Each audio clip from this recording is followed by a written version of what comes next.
बाबा साहब अम्बेडकर सिर्फ एक नाम नहीं, भारत के संविधान की धड़कन है और उनका अपमान करने की हिम्मत करने वाला कोई भी शख्स कानून के शिकंजे से नहीं बच सकता।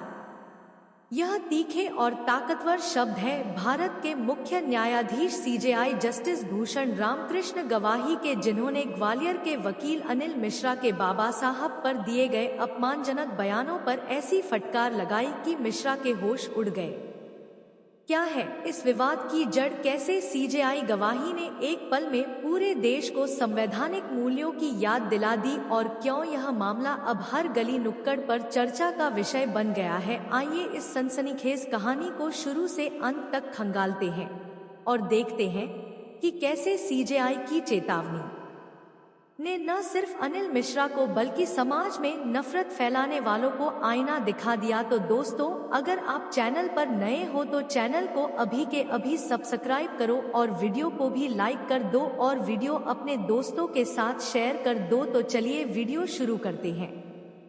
दोस्तों, अनिल मिश्रा यह वही वकील है जो Madhya Pradesh high court bar association के पूर्व अध्यक्ष रह चुके हैं, ब्राह्मण समाज के बड़े नेता माने जाते हैं।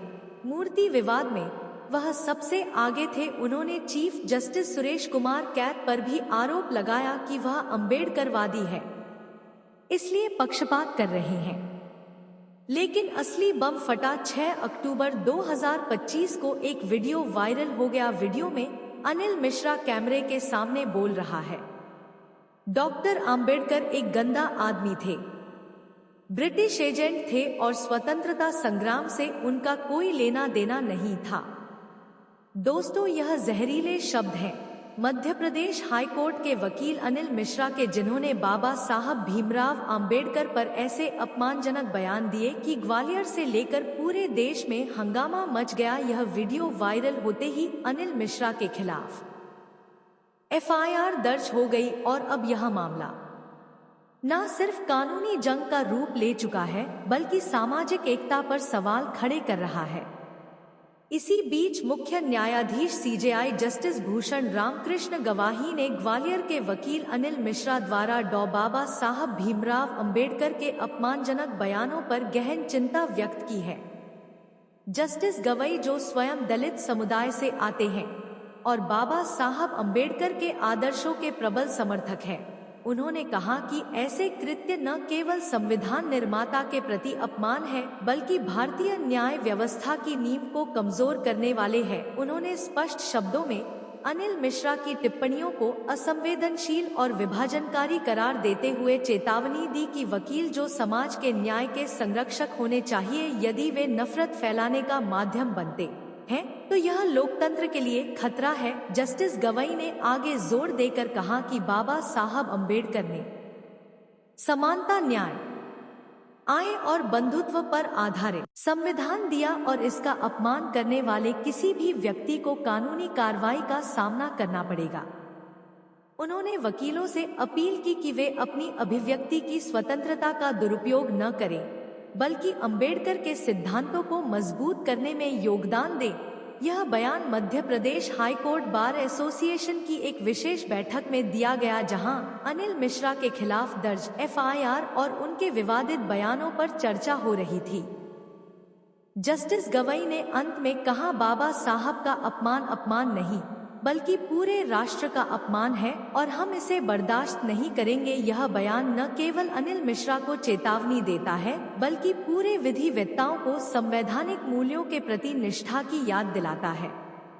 दोस्तों, आखिर क्यों आज भी कुछ जातिवादी मानसिकता वाले लोग जैसे अनिल मिश्रा जैसे लोग डॉक्टर भीमराव रामजी अंबेडकर जी का विरोध करते हैं? क्यों आज भी कुछ लोग उनके अद्भुत योगदान को नकारने की कोशिश करते हैं? जबकि सच्चाई यह है कि अगर आज भारत लोकतांत्रिक, बराबर पर आधारित और संवैधानिक देश है तो उसका पूरा श्रेय सिर्फ और सिर्फ एक महान व्यक्ति बाबा साहेब भीमराव अंबेडकर को जाता है। फिर भी उनके खिलाफ नफरत क्यों? उनके विचारों से डर क्यों? उनके नाम से जलन क्यों? आइए आज हम इस सच्चाई की परतों को खोल कर देखते हैं। दोस्त, जब किसी समाज में कोई व्यक्ति अंधेरे को चीरकर रोशनी फैलाता है तो अंधकार के आदि लोग उस रोशनी से डरने लगते हैं। बाबा साहेब आम्बेडकर वही रोशनी थे जिन्होंने उस समाज में इंसानियत की लौ जलाई जहां जाति और ऊंच नीच ने इंसान को इंसान से अलग कर दिया था। उन्होंने कहा था, मैं उस धर्म को नहीं मानता जो मानवता को नीचा दिखाता है। यह वाक्य सिर्फ एक बयान नहीं, बल्कि उस समय की जातिवादी व्यवस्था के खिलाफ एक क्रांति थी। और यही वजह है कि आज भी कुछ लोग जो जातिवादी मानसिकता में जकड़े हुए हैं, बाबा साहेब के नाम से चिढ़ते हैं, क्योंकि उन्हें डर है कि अगर लोग जागरूक हो गए तो उनका झूठा वर्चस्व हमेशा के लिए खत्म हो जाएगा। अनिल मिश्रा जैसे लोगों की मानसिकता कोई नई नहीं है। यह वही सोच है जो सदियों से समाज को बांटती आई है। बाबा साहेब ने जब अस्पृश्यता, ऊंच नीच और भेदभाव के खिलाफ आवाज उठाई, तब उन्होंने सिर्फ एक जाति की नहीं, बल्कि हर उस इंसान की लड़ाई लड़ी जो अन्याय और असमानता का शिकार था। उन्होंने हर उस व्यक्ति को अधिकार दिलाने की कोशिश की जिसे समाज ने अछूत कहकर दरवाजे के बाहर खड़ा कर दिया था। लेकिन दोस्तों, यही तो बात इन तथाकथित ऊंची जातियों के लोगों को पसंद नहीं आई, क्योंकि बाबा साहेब ने उनकी सुविधाजनक डांस को तोड़ दिया।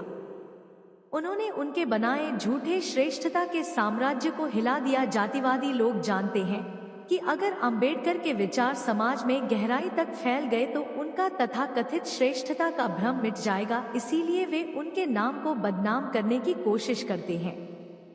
वे झूठे प्रचार करते हैं, उनके विचारों को तोड़ मरोड़ कर पेश करते हैं ताकि आम जनता के मन में भ्रम फैलाया जा सके। लेकिन सच हमेशा झूठ पर भारी पड़ता है। बाबा साहेब का नाम मिटाने वाले खुद इतिहास के पन्नों से मिट जाते हैं, लेकिन बाबा साहेब आज भी हर गली, हर किताब, अब हर संविधान की लाइन में जिंदा है। दोस्तों, यह समझना जरूरी है कि जातिवादी लोग दरअसल आम्बेडकर का नहीं, बल्कि समानता के विचार का विरोध करते हैं।